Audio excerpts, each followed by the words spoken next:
a leitura matinal aqui, capítulo 11, né? O nascimento de uma nova nação. Martin Luther King escrevia bem demais, vocês estão doidos, velho, gente. Que isso. Salve, salve quem estiver vendo no futuro, quem estiver acompanhando a leitura do livro, tamo junto. Hoje vamos começar o capítulo número 11, lembrando sempre que você pode incentivar, começando já dando aquele like maroto, isso ajuda. Você também pode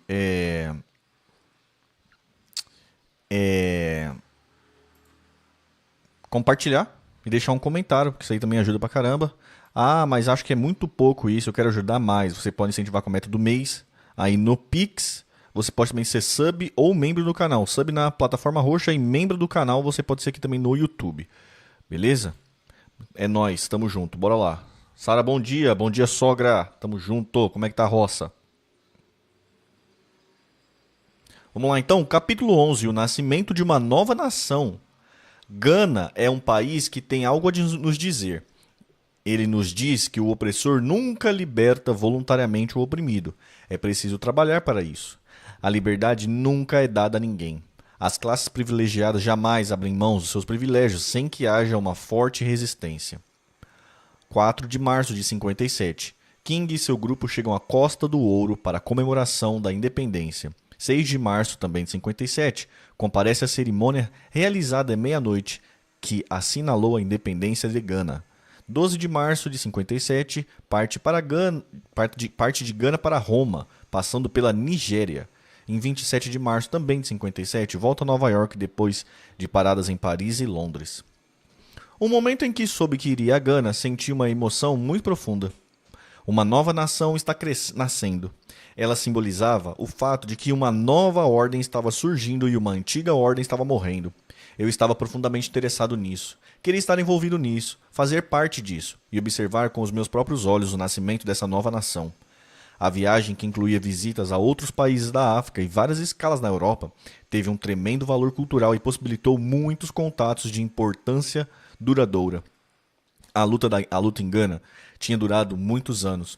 O Império Britânico percebeu que não podia mais governar a Costa do Ouro e concordou que, em 6 de março de 57, concederia a liberdade a essa nação. Tudo isso se deu pela persistência do protesto, a agitação contínua do primeiro-ministro Kwame Nkrumah e outros líderes que trabalharam com ele, além das massas populares dispostas a segui-lo.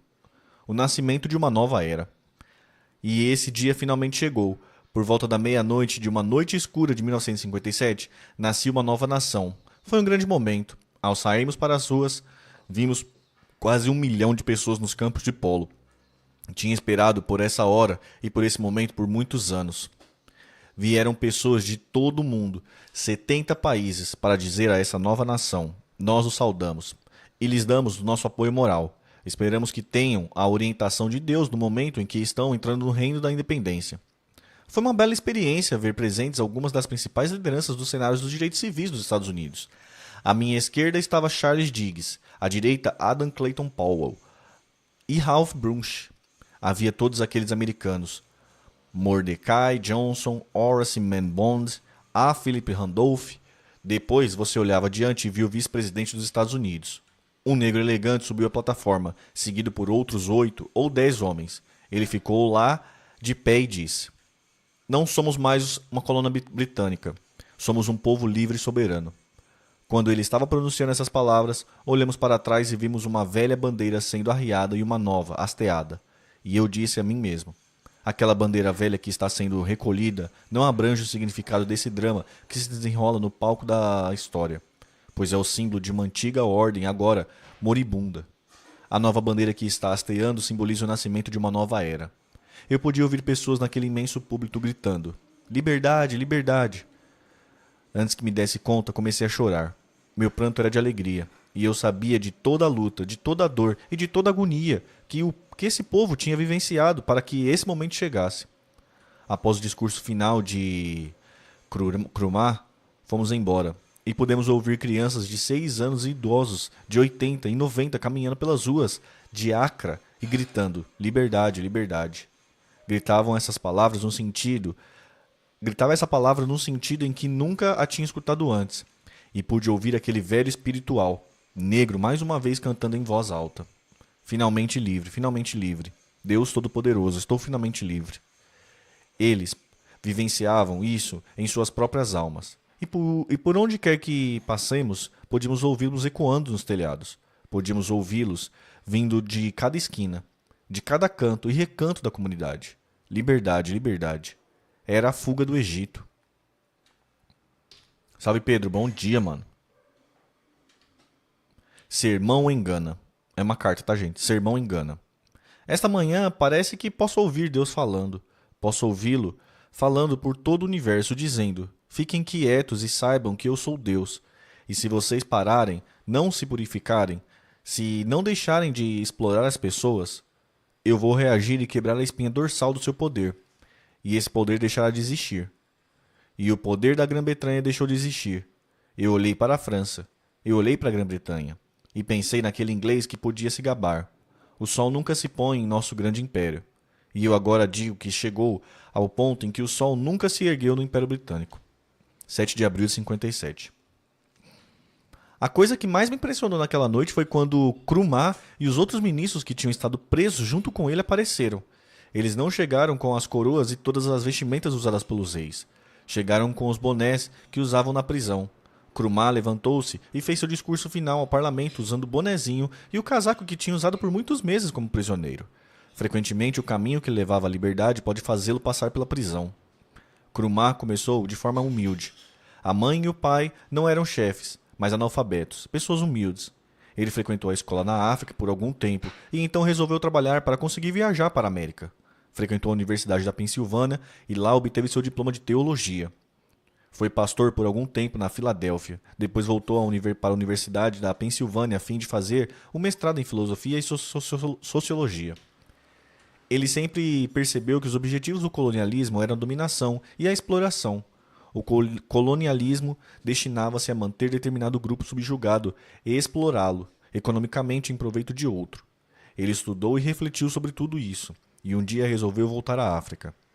Foi imediatamente eleito secretário executivo do Partido Unido da Costa do Ouro e trabalhou duro para conquistar simpatizantes. E as pessoas de seu partido, os velhos, aqueles que trabalhavam para isso havia muitos anos, achavam que ele estava avançando rápido demais e ficaram com inveja da sua influência. De modo que finalmente ele teve que romper com o Partido Unido da Costa do Ouro e criar, em 1949, o Partido da Convenção do Povo. Foi esse partido que começou a trabalhar pela independência da Costa do Ouro. Krumah exortou seu povo a se unir pela liberdade e solicitou às autoridades do Império Britânico que a concedessem. As autoridades demoraram a responder, mas as massas populares estavam com ele e tinham se unido no que se tornaria o partido mais poderoso e influente jamais organizado naquela região da África. O próprio Krumah acabou sendo condenado a vários anos de prisão. Era um agitador. Foi preso com base no crime de sedição, mas tinha inspirado algumas pessoas fora da prisão. Poucos meses depois de ser encarcerado, elas se unirão e o elegerão primeiro-ministro. O Império Britânico percebeu que seria melhor soltá-lo. Ele tinha sido condenado a 15 anos, mas só cumpriu 8 ou 9 meses. Saiu como primeiro-ministro da Costa do Ouro. Um símbolo de esperança. Imaginei que esse evento, o nascimento dessa nova nação, iria estimular os povos oprimidos do mundo inteiro. Achei que teria implicações e repercussões em todo o mundo, não apenas na Ásia e na África, mas também na América. Tal como em 1776, quando os Estados Unidos se tornaram independentes, o porto de Nova York se tornou uma espécie de farol da esperança para milhares de pessoas oprimidas na Europa. Imaginei que Gana se tornaria um símbolo de esperança para centenas e milhares de pessoas oprimidas de todo o mundo em sua luta por liberdade. O nascimento de uma nova nação renovou minhas convicções do triunfo final da justiça, e me pareceu que esse era o testemunho adequado do fato de que as forças da justiça acabam triunfando no universo e de que, de alguma forma, o próprio universo está ao lado da liberdade e da justiça. Isso me deu uma nova esperança na luta pela liberdade. Na quarta-feira de manhã foi realizada a inauguração oficial do parlamento e conseguimos um lugar lá dentro. Foi quando Krumah, agora na posição máxima de primeiro-ministro da Costa do Ouro, fez seu primeiro discurso. A duquesa de Kent, representando a rainha da Inglaterra, entrou no recinto. Ela agora era apenas uma visitante de passagem, tal como Martin Luther King, Ralph Bush, Coretta King e todos os demais, porque essa era uma nova nação. Depois da abertura do parlamento e da saída de Krumah, as pessoas que enchiam as ruas da cidade gritavam: "Salve Krumah!" Todos gritavam seu nome porque sabiam que ele tinha sofrido por eles, se sacrificado por eles, tinha sido preso por eles. Essa nação tinha saído do Egito e atravessado o Mar Vermelho. Iria agora enfrentar o deserto. Krumah percebia isso. Por exemplo, Gana era um país caracterizado pela monocultura, especialmente do cacau. Para que o sistema econômico se tornasse mais estável, seria necessária a industrialização. Krumah me disse que uma das primeiras coisas que iria fazer seria trabalhar pela industrialização. 90% das pessoas eram analfabetas e era preciso elevar o padrão cultural da comunidade para que fosse possível sustentar-se no mundo livre. Era minha esperança que até pessoas da América fossem para a África como imigrantes. Negros americanos poderiam oferecer sua assistência técnica e uma nova nação em crescimento. Há uma nova nação em crescimento. Fiquei feliz em conhecer pessoas que tinham se mudado para lá. O médico do Brooklyn, Nova York, havia chegado exatamente naquela semana. Sua mulher era dentista. Eles estavam morando lá, as pessoas o adoravam. Krumah me deixou claro que daria boas-vindas a todos que fossem para lá como imigrantes. Percebi que haveria dificuldades. Sempre que há uma transição, sempre que se passa um sistema para o outro, surgem dificuldades. Mas senti que haveria capacidade mental, determinação e coragem bastante, além de fé, para enfrentar essas dificuldades quando aparecessem. Quando ouço dizerem que o povo não está preparado, é como me dissessem a alguém que está tentando nadar. Não entra nessa água até aprender a nadar. Mas não se pode aprender a nadar sem entrar na água. As pessoas devem ter uma oportunidade de se desenvolver e governar a si mesmas. Sempre me recordo da afirmação de Krumah. Prefiro os perigos de um governo autônomo do que uma tranquilidade da servidão. Acho que é uma grande declaração. Eles estavam dispostos a enfrentar os perigos e dificuldades, mas senti que Gana seria capaz de aprender com os erros de outras sociedades há muito existentes e se desenvolver. Há muito existentes e se desenvolver, transformando-se numa grande nação. Após o encontro com Krumah, fizemos uma escala de pouco mais de um dia na Nigéria. Então fomos para a Europa e depois voltamos aos Estados Unidos para enfrentar os problemas de lá. Um dia...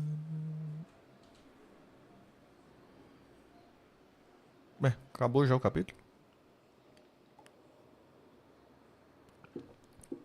Ninguém... Peraí. Tô esperando por esse dia, meu bem. Capítulo 12, pessoal. Deixa eu mudar aqui o TP. Conhece bem o coração. Encontro com a morte. Morte. La morte. Capítulo 12. Encontro com a morte. Foi um ano muito difícil para mim. Tive de me confrontar com a brutalidade policial, uma prisão injusta e uma facada quase fatal de uma mulher mentalmente perturbada. Essas coisas caíram sobre mim como um temporal estonteante num dia gelado de inverno. 3 de setembro de 58. King é preso em Montgomery. 5 de setembro de 58, depois de condenado por desobediência a um policial, sua fiança é paga pelo comissário de polícia de Montgomery. Em 20 de setembro também de 58, é esfaqueado no Harlem. Em 3 de outubro de 58, depois de receber alta do hospital do Harlem, começa sua convalescência na casa do reverendo Sandy F. Ray. Em 24 de outubro, também de 58, retorna a Montgomery para continuar a recuperação. Numa tarde de sábado de 1958, eu estava sentado numa loja de departamentos do Harlem, cercado por centenas de pessoas. Autografava os exemplares do Stripped Toward Freedom, Avanço para a Liberdade, meu livro sobre o boicote dos ônibus em Montgomery. E quando estava ali, uma mulher negra mentalmente doente veio em minha direção. A única pergunta que ouvi dela foi: "Você é Martin Luther King?" Eu estava olhando para baixo, escrevendo e respondi: "Sim." No minuto seguinte, senti uma coisa pontiaguda entrando à força no meu peito. Antes que percebesse, fora atingido com um abridor de cartas por uma mulher, que depois seria considerada louca, a senhorita Isolda Harry Curry. Levado às pressas de ambulância para o hospital do Harlem, Fiquei deitado por horas enquanto se faziam os preparativos para que a lâmina pontiaguda fosse removida do meu corpo. Dias depois, quando eu já estava suficiente recuperado para conversar com o Dr. Aubrey Maynard, o chefe dos cirurgiões que havia realizado a delicada e perigosa operação, descobri o motivo do longo período que a precedera. Ele me disse que a ponta da lâmina estava tangenciando a minha aorta e tiveram de abrir o peito todo para extraí-la. Se você tivesse espirrado durante aquelas horas de espera, disse o Dr. Maynard, sua aora teria sido perfurada e você teria se afogado no próprio sangue. Saiu do New York Times no dia seguinte que eu estivesse espirrado. Saiu do New York Times do dia seguinte que se eu estivesse espirrado estaria morto. Cerca de 4 dias mais tarde, depois da operação, de meu peito ter sido aberto e a lâmina removida, eles me permitiram andar pelo hospital de cadeira de rodas e ler algumas cartas que haviam chegado a mim, de todos os estados e de todo o mundo. Li algumas, mas mais de uma delas não vou esquecer, nunca vou me esquecer. Era de uma jovem aluna da escola secundária de White Plains e dizia simplesmente: Caro Dr. King, sou a aluna da 9ª série da escola secundária de White Plains. Embora isso não devesse importar, sou uma menina branca. Li no jornal sobre o seu infortúnio e sofrimento. E li que se estivesse espirrado o senhor teria morrido. Estou escrevendo simplesmente para dizer que estou feliz por isso não ter acontecido. Um futuro incerto, mas promissor. Se demonstrei uma calma incomum durante o recente atentado contra a minha vida, isso certamente não se deveu a quaisquer poderes extraordinários que eu tenha.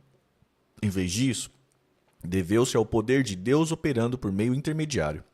Em toda essa luta por justiça racial, tenho constantemente pedido a Deus que tire toda a amargura do meu coração e me dê força e coragem para enfrentar qualquer desastre que surja em meu caminho. Essa vida de constante oração e esse sentimento de dependência em relação a Deus produziram em mim a impressão de que eu tenho uma companhia divina em minha luta. Não conheço outra maneira de explicá-lo. É o fato de que, em meio à tensão externa, Deus pode proporcionar-me a paz interior. Quanto aos repetidos atentados contra mim e minha família, devo dizer que também nisso Deus dá a força para que as pessoas se ajustem a esses atos de violência. Nenhum desses ataques foi para mim uma surpresa total, pois eu sabia dos custos quando comecei a luta. Acreditar na não violência não significa que a violência não lhe possa ser infligida. Aquele que acredita na não violência se dispõe a ser vítima da violência, mas nunca vai aplicá-la a outrem. Vive com a convicção de que, sofrendo e carregando sua cruz, a situação social pode ser preparada. Uma carta, gente. Associação para o Progresso de Montgomery. Meus queridos amigos e colaboradores da Lamia, durante minha convalescência, aqui em Nova York, de um ato de violência que me foi infligido 2 semanas atrás, minha mente se volta inevitavelmente para vocês. Muitas e muitas vezes, nesses dias difíceis, eu tenho pensado em vocês e em nossa longa colaboração. Em primeiro lugar, permita-me aliviar suas consciências dizendo que eu estou passando muito bem. Os 5 médicos que têm estado ao meu lado, desde o momento da operação, estão todos de acordo que eu tenho tido uma recuperação espantosa. Estou recuperando gradualmente a minha força e a dor natural que se segue de uma operação está passando pouco a pouco. Devo estimulá-los a prosseguir na nobre luta por liberdade e justiça corajosamente iniciada no berço da Confederação. Por sorte, Deus deu a Montgomery muitos líderes maravilhosos e minha ausência não deve atrapalhar de maneira alguma o programa de nosso movimento. Nosso destino final é a cidade da liberdade e não devemos parar até entrarmos nessa sublime e grandiosa metrópole. Seu acervo na causa de Cristo da liberdade. Martin Luther King, 6 de outubro de 1958. Martin Luther King escrevia bem demais, gente. Vocês estão doidos, cara. Minha experiência em Nova York me deu tempo para refletir. Fiquei convencido de que, se o movimento mantivesse o espírito da não-violência, nossa luta e nosso exemplo iria desafiar e ajudar a redimir não apenas os Estados Unidos, mas o mundo. Eu tinha a esperança de que iríamos remover das nossas almas os grilhões do medo e as algemas do desespero, e caminhar para um futuro incerto, mais promissor, com fé em que a aurora de um novo dia estava bem próxima do horizonte. O aspecto patético da experiência não foi a injúria ao indivíduo. Ela me demonstrou que um clima de ódio e amargura permeava de tal forma determinadas áreas da nossa nação que atos de extrema violência inevitavelmente ocorreriam. Eu percebi sua relevância social mais ampla. A falta de controle da violência em nossa sociedade, juntamente com o desafio à lei da parte de homens em posições elevadas, não pode resultar senão numa atmosfera que engendra ações desesperadas. Eu estava extremamente impactante. Eu estava extremamente impaciente em voltar para continuar o trabalho que, sabíamos todos, tinha de ser feito a despeito do custo. Assim, retornei às fileiras dos que trabalhavam incessantemente pela concretização dos ideais de liberdade e justiça para todos os homens. Naquele ponto, eu não tinha a menor intenção de recuar.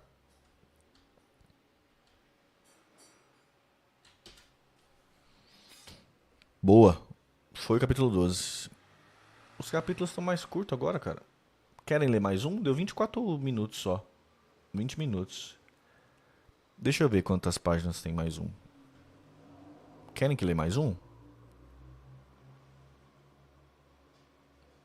133 a 148. 15 páginas.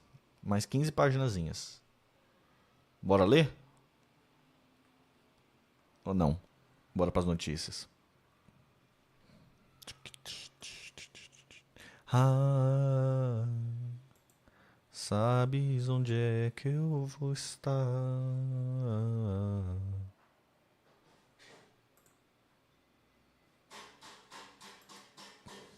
Se soubesses o quanto eu gosto de ti,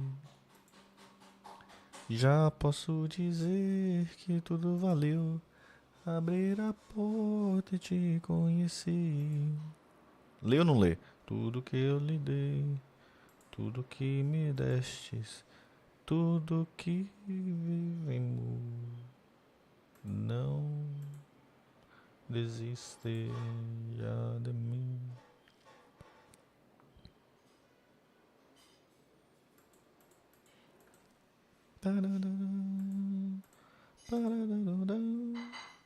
Tudo.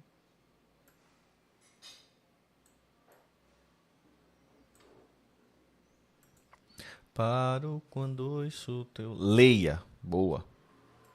Não sei explicar. Deixa eu mudar aqui o TP então. Nada mudou. Talvez nunca vai mudar. Ai, ai.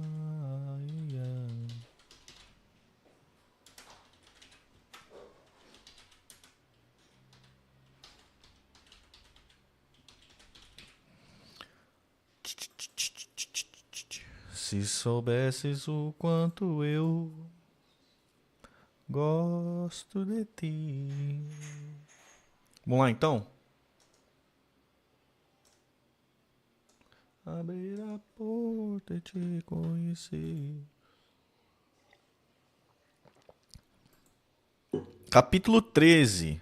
Peregrinação pela não violência. Foi uma experiência maravilhosa conhecer e conversar com os grandes líderes da Índia. Conhecer, conversar e discutir para milhares de pessoas de todo aquele imenso país.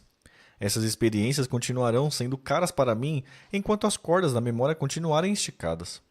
3 de fevereiro de 59, os Kings, acompanhados pelo Dr. L.D. Reddick, embarcaram para a Índia. 10 de fevereiro de 59, depois de uma estada em Paris, King e seu grupo chegam à Índia e jantam com o primeiro-ministro Nehru. 10 de março de 59, partida da Índia para Jerusalém para o Cairo. Em 18 de março, retorno aos Estados Unidos. Por muito tempo desejei fazer uma viagem à Índia. Mesmo quando criança, o Oriente como um todo me causava um estranho fascínio. Os elefantes, os tigres, os templos, os encantadores de serpente e todos os personagens lendários.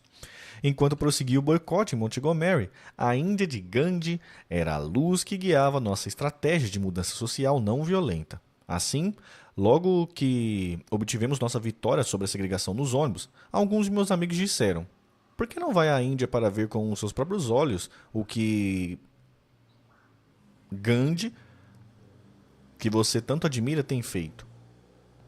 Em 1956, quando Pandit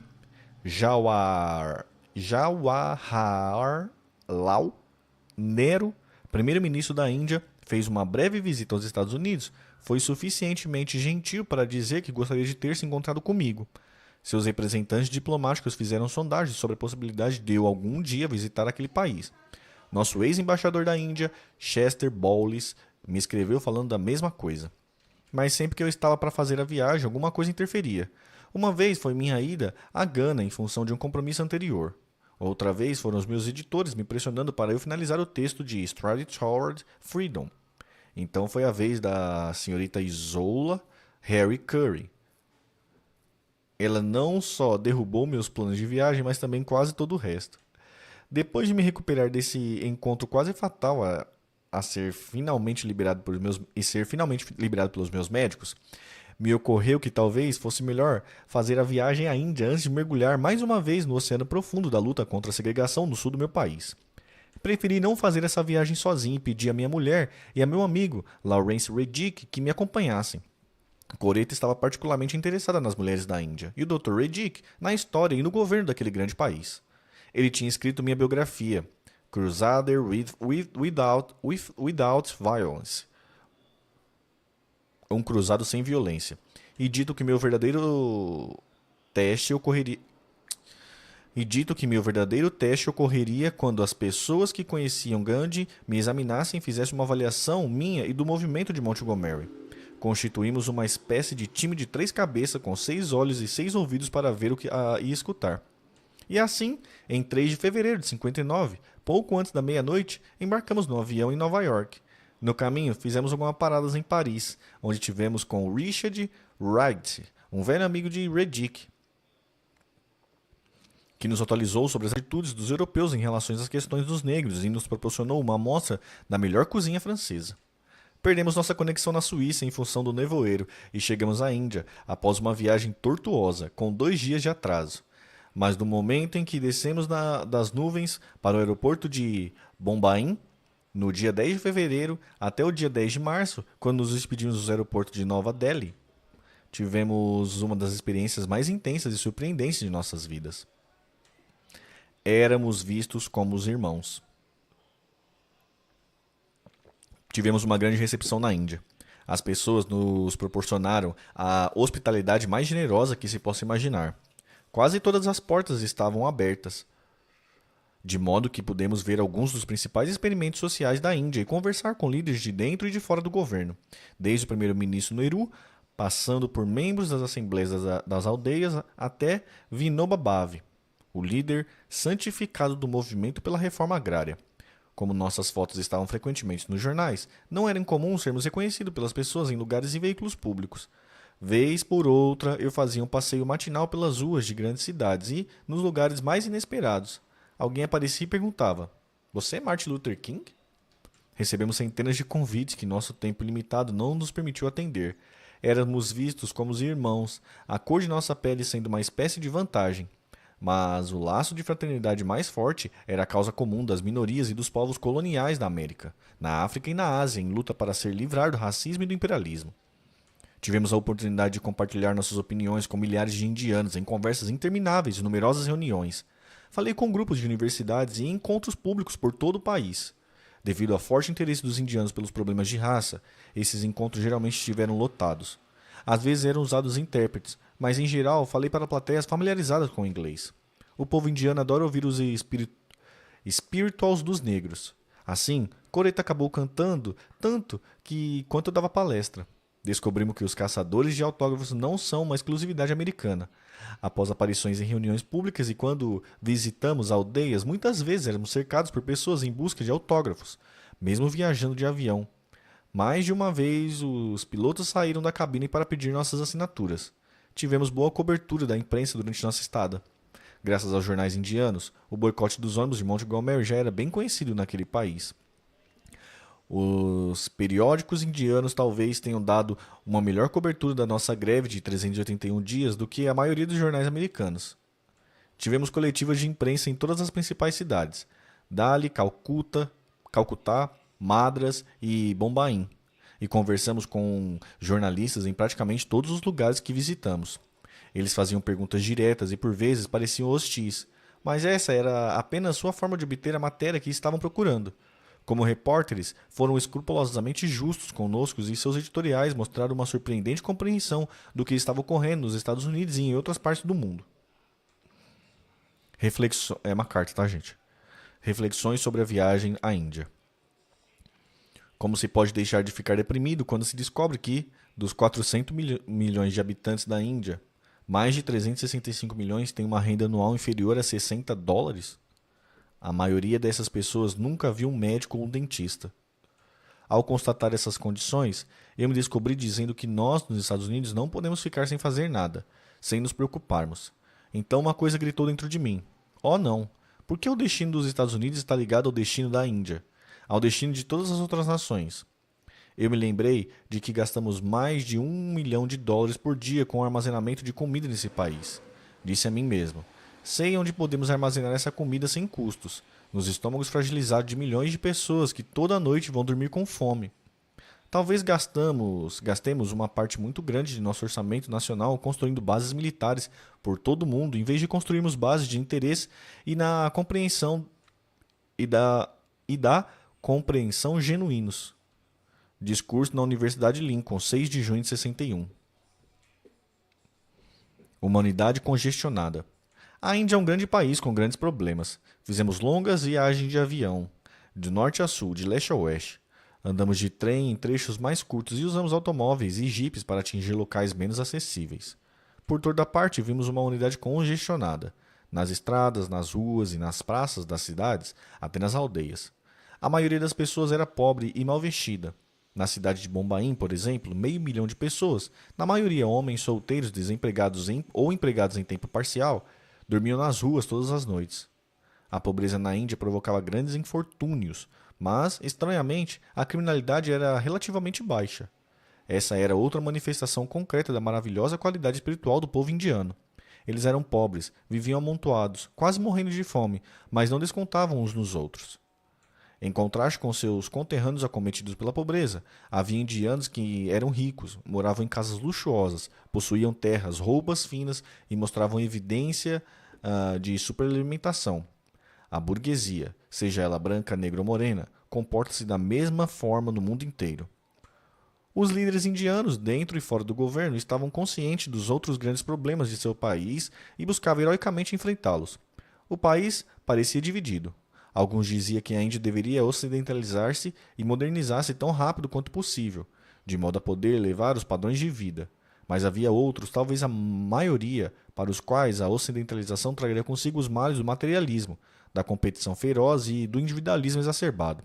Diziam que a Índia perderia sua alma caso se dedicasse a caçar os dólares dos Yankees e que as grandes máquinas só iriam melhorar o padrão de vida dos trabalhadores, relativamente poucos que conseguissem emprego, mas não a grande maioria da população, mas que a grande maioria da população ficaria deslocada. O primeiro-ministro Nehru, ao mesmo tempo um intelectual e um homem de cargo da responsabilidade prática de chefiar o governo, parecia estar seguindo um curso intermediário entre essas atitudes extremas. Em nossa conversa com ele, indicou acreditar que algum grau de industrialização era absolutamente necessário, que havia algumas coisas que só a grande indústria, ou a indústria pesada, era capaz de fazer pelo país, mas que se o Estado mantivesse um olhar vigilante sobre a evolução dos fatos, a maioria das armadilhas poderiam ser evitadas. Ao mesmo tempo, o Sr. Nehru apoiava um movimento que iria estimular e expandir formas de artesanato, como a fiação e a tecelagem em lares e aldeias, e assim proporcionar o máximo possível de autonomia e iniciativa às comunidades locais. Naquela noite, jantamos com o primeiro-ministro Nehru. Também convidada estava conosco Lady Mountbatten, esposa do Lord Mountbatten, que era vice-rei da Índia, quando esta obteve a independência. Eles eram amigos para toda a vida, apenas pelo fato de Gandhi ter sido o caminho do amor e da não-violência. Ter seguido o caminho do amor e da não-violência. A consequência da não-violência é a criação de uma comunidade de amor, de modo que, terminada a batalha, nasce uma nova relação entre o oprimido e o opressor.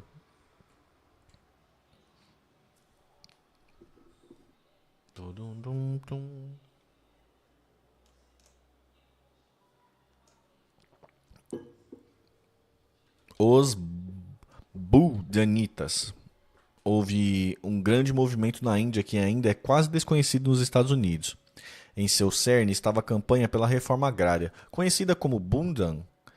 Destinava-se a resolver o grande problema das transformações econômicas e social do país, não pela força, mas pelo consenso. Os Buldanitas eram liderados pelo santificado Vinoba Bhave e por Jayaprakash Narayan, intelectual altamente sensível, educado em faculdades americanas.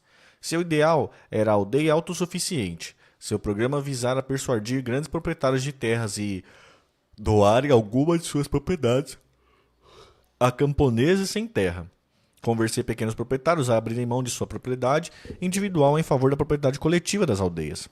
E estimular agricultores e habitantes das aldeias em fiarem e tecerem suas próprias roupas durante o tempo livre e suas atividades agrícolas. Uma vez que essas medidas resolveriam as questões de emprego, alimentação e vestuário, a aldeia então poderia, por meio de uma ação cooperativa, produzir tudo o que fosse necessário ou obtê-lo a partir de permuta ou intercâmbio com outras aldeias.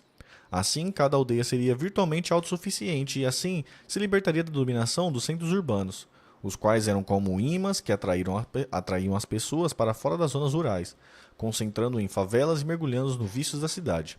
Pelo menos esse era o argumento dos Budanitas e em outros seguidores de Gandhi. Essa ideia parece estranha e arcaica aos ouvidos ocidentais, mas os indianos já conseguiram êxitos maiores do que nós americanos poderíamos suspeitar. Por exemplo, milhões de hectares foram doados por proprietários ricos e outros milhões entregues à administração de cooperativas por pequenos agricultores. Por outro lado, os Budanitas evitavam dar ao seu movimento a organização e a direção que nós, nos Estados Unidos, nos arriscaremos a imaginar que ele deveria ter, a fim de corresponder à magnitude dos problemas que todo mundo está tentando resolver. Seria uma dádiva à democracia se uma das grandes nações do mundo, com quase 400 milhões de habitantes, mostrassem ser possível proporcionar uma vida boa a todos sem se render a uma ditadura, seja ela de direita ou de esquerda. A Índia é uma tremenda força em favor da paz e não da violência, tanto em termos domésticos quanto internacionais. É uma terra em que o idealista e o intelectual ainda são respeitados. Deveríamos querer ajudar a Índia a preservar sua alma e, assim, ajudar-nos a preservar a nossa. A luz que pode brilhar na escuridão. Em 22 de fevereiro, a senhorita King e eu viajamos para uma cidade da Índia chamada Trivandrum. Depois fomos de Trivandrum para o outro lugar conhecido como Cabo Comorim. É onde termina o território da Índia e começa as águas agitadas do Grande Oceano. É uma das mais belas partes do mundo. 3 grandes massas líquidas se encontram em todo majestoso esplendor. A Baía de Bengala, o Mar da Arábia e o Oceano Índico.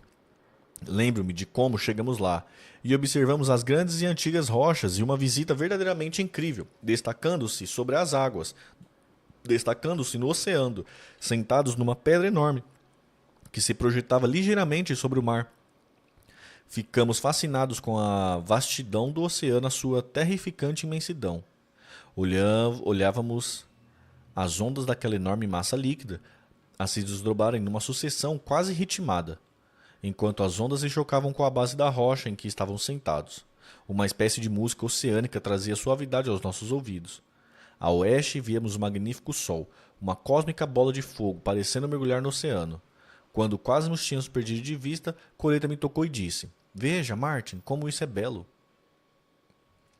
Eu olhei em volta e vi a lua, outra bola cintilante. Outra bola de cintilante beleza. Quando o sol parecia estar mergulhado no mar, a lua parecia estar nascendo nele. Caramba! Quando o sol ficou totalmente fora de nossas vistas, a escuridão engoliu a terra.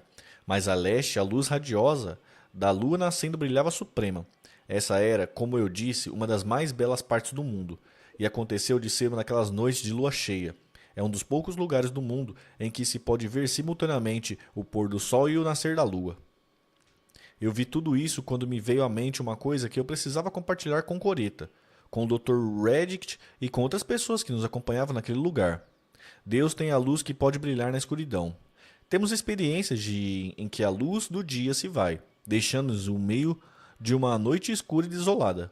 Momentos em que nossas maiores esperanças se transformaram em espasmos de desespero ou em quem somos vítimas de injustiça trágica e de uma explosão terrível. Em tais momentos, nossos espíritos são quase derrotados pelos desalento e pelas desesperanças, e achamos que não existe luz em lugar algum, mas sempre em todos os momentos.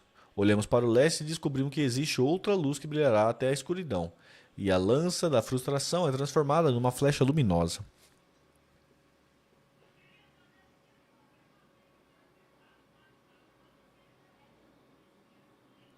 Boa tarde, Tamir. O fato de Gandhi levar consigo um tier manual tinha uma conotação de resistência, porque os indianos eram obrigados a comprar tecidos ingleses para suas roupas.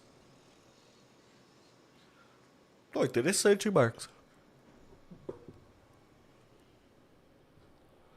Boa tarde, mano. Tudo bem, hein?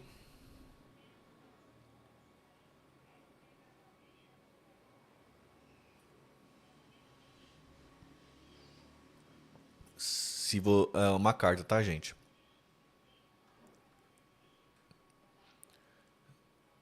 Sermão sobre Mahatma Gandhi. Se vocês perguntarem às pessoas na Índia por que Mahatma Gandhi pode fazer. Mahatma Gandhi, né? É o nome. Pode fazer o que fez naquele país, elas dirão que o seguiam por causa de sua absoluta sinceridade e da sua absoluta dedicação. Ele foi um homem que conseguiu em vida estabelecer essa ponte sobre o abismo que separa o ego do id, Gandhi, o ego do id. Gandhi tinha uma surpreendente capacidade de autocrítica. Isso valia para a sua vida como um indivíduo, para a sua vida familiar e para a sua vida, para a vida de seu povo. Gandhi criticava a si mesmo quando necessário, e sempre que cometia um erro, o confessava em público. Ali estava um homem que dizia a seu povo: Não sou perfeito, não sou infalível, não quero que me torne objeto de uma religião, não sou um Deus. E hoje estou convicto de que o tornaria objeto de uma religião, caso ele não tivesse insistido no contrário durante toda a sua vida. Não quero que me façam objeto de uma religião porque sou muito humano, sou muito falível. Nunca imaginem o contrário. E sempre que cometia um erro, mesmo em sua vida pessoal, eu tomava a decisão equivocada na luta contra a independência. Ele vinha a público e dizia: cometi um erro.